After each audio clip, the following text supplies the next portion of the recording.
Hey, Greg. Hey, Um, hey, how's I, life? hey, I wanted to validate something you did. What I Remember do? you when you were here in, well, anyway, when we talked at one point, you said I was asking you questions about my work and if I should, who I should add. There's an accounting position open, right? Uh-huh. And you suggested I mention it to the owner Right. and that he would immediately jump on it. Yeah. And he did. We, like, I asked one day, the very next day, I had a meeting with him, which is very hard to do. Uh, And a couple of days later, he emailed me and said that he has ordered the accounting license program for me to have access to the accounting program. And um, he's going to give me two properties to do accounting for. Yay. Yeah, wow. I had to really calm myself. I was so excited. Good for you. Yeah, Yeah, yeah, yeah. Like I know it was like kind of throwing yourself out there in a situation. You don't know how it's gonna land, but you know, it looked good. It looked yeah, like it was a good situation. Yeah. yeah. I'm really pleased and thank you Yeah, I'm for super helping. happy for you. Yeah, I'm super happy for you. Yeah, so thank you. You're And so welcome. I did want to say I've been struggling the last couple of weeks, and last night I put spikenard on the top of my feet, about 5 drops Yeah. each knee, and then I just smelled it for a long time, the inhalations. Mm-hmm. And this morning, I don't know if anything else happened, but this morning I woke up and the mind was like still as a lake. Oh, good. I'm like, wow. Yeah, yeah, yeah. It was so amazing. Yeah. So, I would, that's the thing is like, it's very calming to the stress response just by itself is putting it on the feet and get it between the toes as well. Like, to put like a lot of times, like if this is the toes, like I drop some like up like this, and then I right. take it and then I rub it in between the toes because you're hitting a lot of the meridians that way. And so it's just calming everything down with only treating that spot. But if you put spikenard on your feet on a regular basis, you just notice like after a while, like, yeah, things that stress me out, they're still stressful, but I don't react like I used to. Like, you don't have because, like I like to break it down like is this physical stress, emotional stress, mental stress, and also stress from other people, because that is a big one just by itself. And putting the spikenard on calms them all down, but usually the big ones are stress from other people and just physical stress. Like your body has a response where your emotions and your mind might not be very stressed about it, but your body still gets into that agitated state. And so it's just a way to like calm all of that down. Okay. So let me ask you. So last night I put it on neat on top of the Yeah. feet. Yeah. Yeah. Yeah. And I also have, so what's the difference between the spikenard ointment and putting it on spikenard, putting spikenard on neat? For this application, either one would work. Like I'd say they're both probably about the same potency, unless you just put on way more of the oil like neat. And so either way, when you're putting the ointment on, it's already blended into some sesame oil. And so and it's got like a little bit of tamanu and a couple other things in it, but um with that, I would cover the whole foot, like cover between your toes, the sole of your foot, the arches, the heel and the top of the foot, like get it all the way up to the ankle. When you're doing meat, like you can just do like the tops, the webs, and maybe a little tiny bit on the bottom of the feet and call it good. But unless you're just putting on a bunch meat, they're about equal. Yeah. Okay. All right. Yeah. All right. And still like I like the idea of like when you're really stressed out, inhaling it, and you can still even take a drop or two and take it internally, like right as you're going to bed. And Right. it will just augment all of that. It's very calming, soothing, reduces stress response, even pain, things like this, and deepens your sleep. I mean, it's kind of a win-win. Yeah, what I normally do at night is toss and turn from one side to the other, just Mhm. constantly. And last night I laid on my back and I did not move. Perfect. Yeah, perfect. I mean, the thing that you might want to augment that with, just as time goes by, like I would probably just stick with that for a while. And then you could still do those things topically, but you could augment, like smelling a little bit of spikenard in bed, and then even work in like tarragon or marjoram, because they're both going to tone the vagus nerve. And when you tone the vagus nerve, you're toning the aspect of rest and repair in the involuntary part of your nervous system.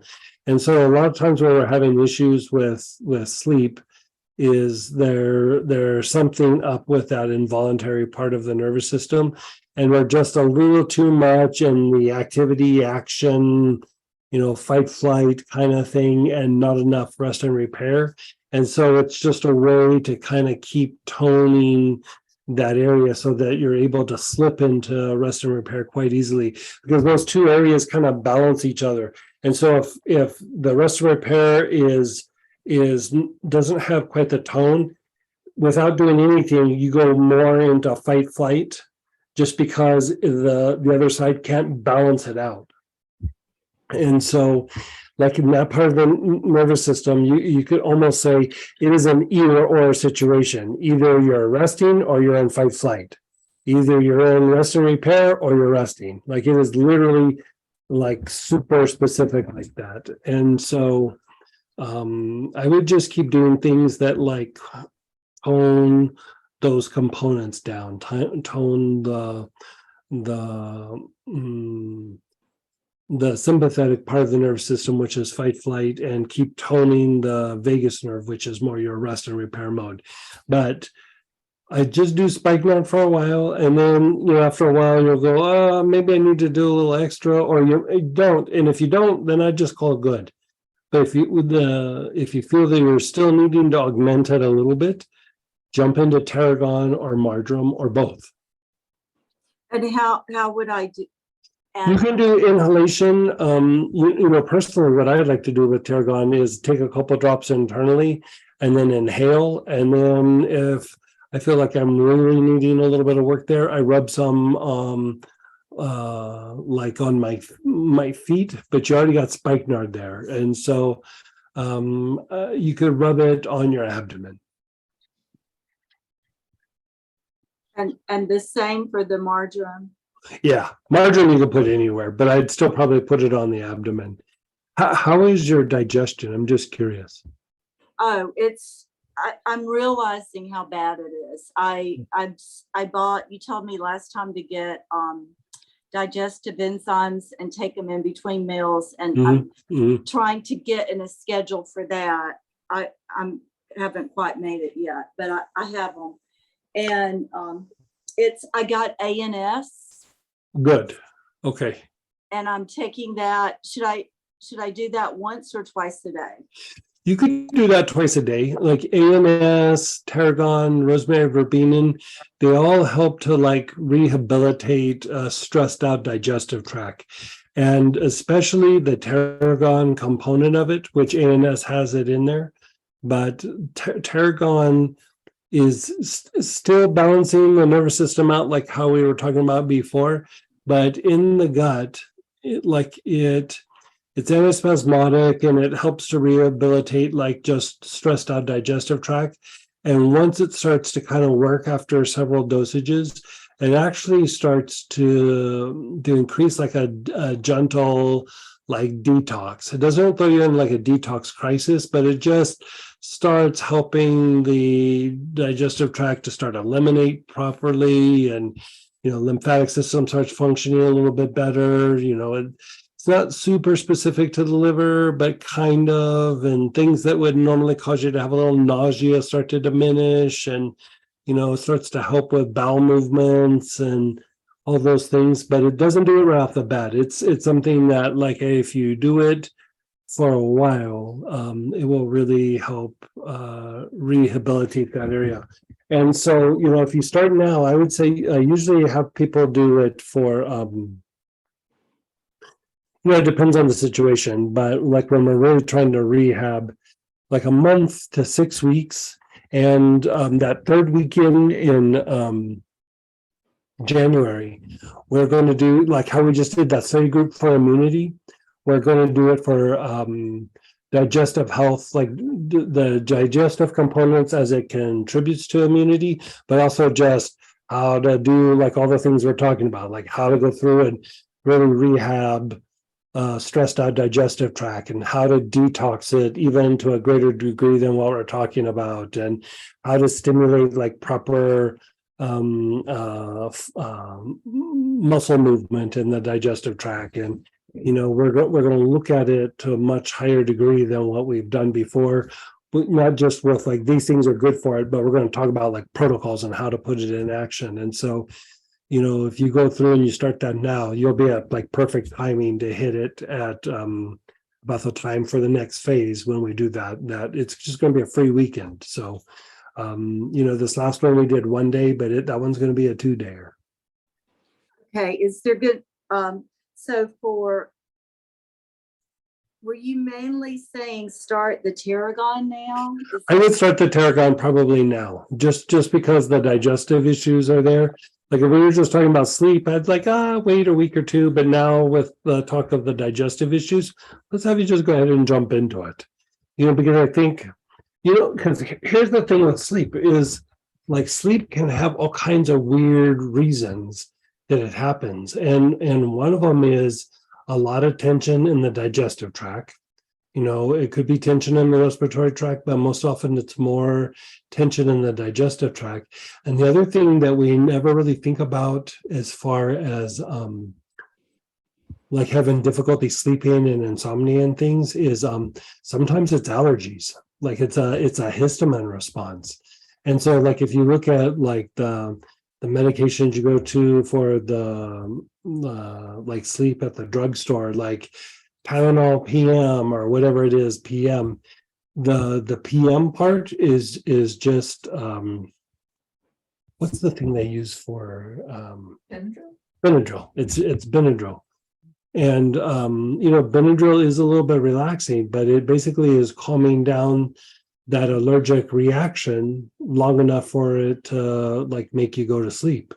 And so if the gut is in a stressed out state, I mean, that is one of the big triggers for allergies. It causes all kinds of weird allergic reactions that can manifest in the respiratory tract and the skin. It can manifest in all these different areas. And so if you have a little bit of an issue there, then I just start doing things to keep calming it down, improving the function, because you're improving immunity, you're reducing the potential for allergies, you're reducing the potential for stress, you're increasing the potential for sleep, and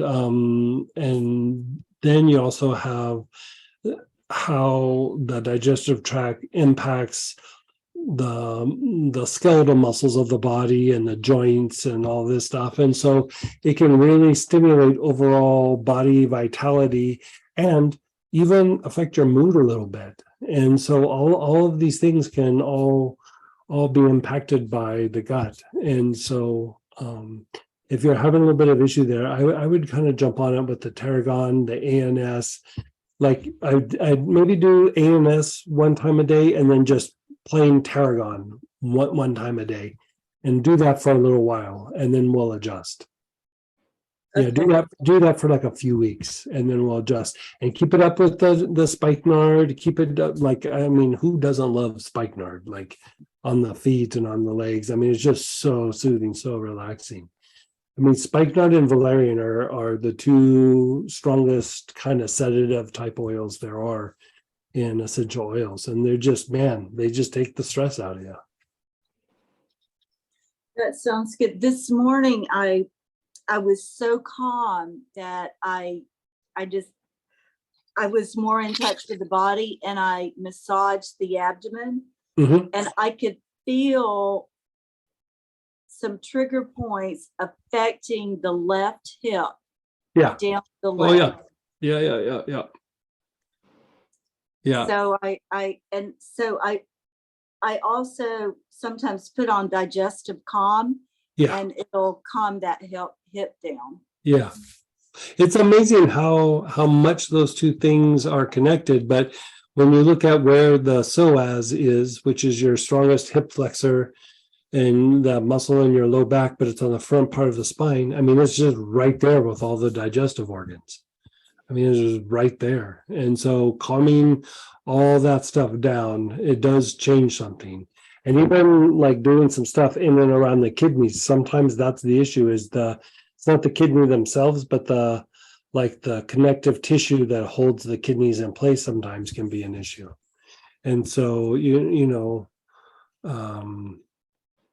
yeah, I like looking at all of that when you're looking at either low back or digestive issues. And so, when we do that class in January, we're going to go like deeper than what we've talked about.